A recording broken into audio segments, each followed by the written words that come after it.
Upendra sir sir this is Chandu anchor from filmy looks.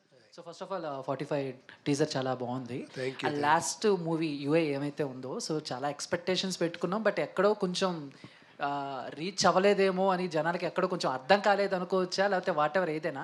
So మీరేమనుకుంటున్నారు cinema గురించి? అంటే జనాలకి అర్థం చాలా కాలేదు అనుకోవచ్చా? చాలా కష్టం అర్థమయ్యేది అది, నాకు తెలుసు అది.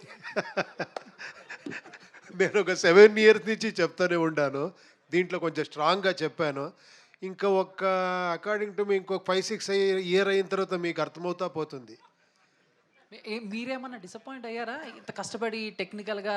లేదు, అర్థం అయిన వాళ్ళకి అర్థమైంది. ఓకే.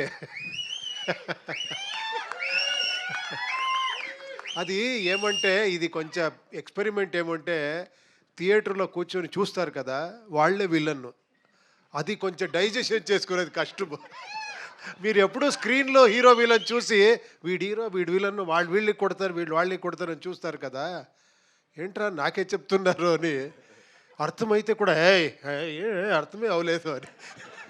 మీరు ఆ సినిమా స్టార్టింగ్లోనే అందరి మైండ్ బ్లాక్ చేసేసారు సార్.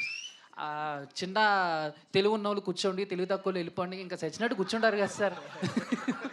ఇంకా అంత. So what ever P sir, one more question if you don't mind. Sir cricket చూస్తారా మీరు?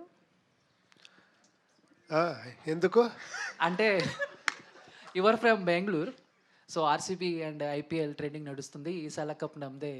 సో చెప్తారా ఈసారి కూడా అంటే 18 years నుంచి స్ట్రగుల్ అవుతుంది ఆర్సీబీ, ఈసారి ఏమన్నా? కాదు, నేను ఎక్కువ సినిమాలో బిజీగా ఉన్నాను, అక్కడ ఏమవుతుంది నాకు తెలీదు. Shivaraj Kumar sir. So what about మీరేం చెప్తారు? We have to support our players, no? Naturally, sir. These chala nam cups nammade. Thank you sir. Give one opportunity, no, for RCB, please.